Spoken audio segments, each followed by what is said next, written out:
I have frequently insisted I would never turn the platform of the special comment into a regular feature, but as these last 2 weeks of this extraordinary and extraordinarily disturbing presidential campaign project out in front of us, I fear I may have to temporarily amend that presumption. I hope it will be otherwise, but I suspect this will be the first of nightly pieces, most shorter than this one, until further notice. And thus a special comment tonight about the last 5 days of the divisive, ugly, paranoid bleatings of this presidential race, culminating in the sliming of Colin Powell for his endorsement of Senator Obama. There was once a very prominent sports writer named Dick Young, whose work, with ever-increasing frequency, became peppered with references to My America. I can't believe this is happening in My America. We do not tolerate these people in My America. This man does not belong in My America. His America gradually revealed itself. Insular, isolationist, backwards-looking, mindlessly flag-waving, racist, no second chances, a million rules, but only for the other guy. Dick Young died in 1987, but he has been reborn in the presidential campaign as it has unfolded since last Thursday night. In that time, Governor Sarah Palin, Congresswoman Michelle Bachmann, McCain spokesman Nancy Pfotenhauer, and Rush Limbaugh have revealed that there is measurable portions of this country that is not interested in that which the vast majority view as democracy or equality or opportunity. They want only control, and they want the rest of us, symbolically, perhaps physically, out.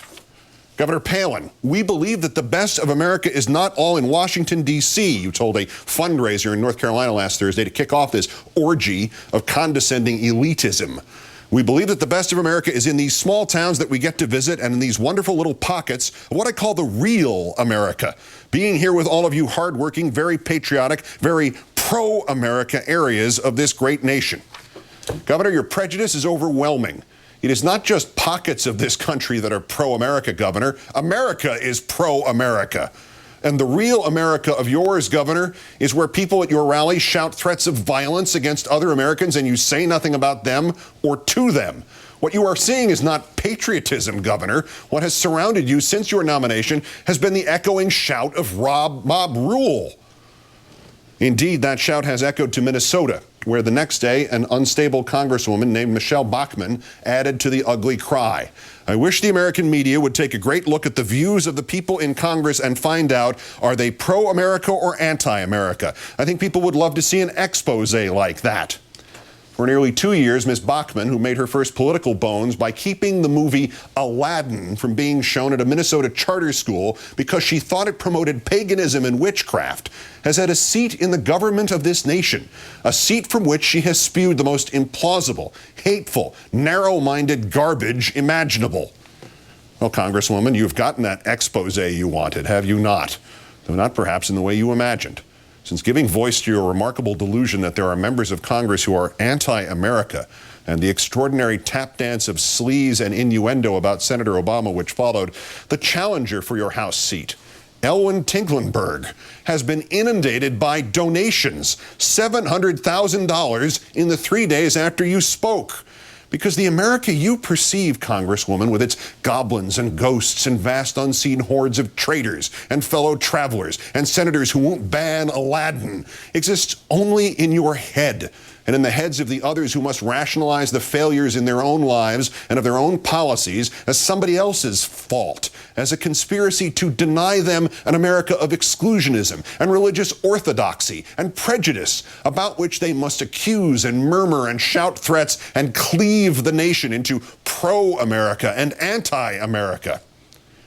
And back it all comes to the McCain campaign and Senator McCain's talking head, Ms. Pfotenhauer, who on this very network Saturday, and seemingly without the slightest idea that dismissive prejudice dripped from every word, analyzed the presidential race in Virginia. I can tell you that the Democrats have just come in from the District of Columbia and moved into Northern Virginia, she said, but the rest of the state, real Virginia if you will, I think will be very responsive to Senator McCain's message. Again, a toxic message. The parts of this country that agree with Nancy Pfotenhauer are real, the others are not.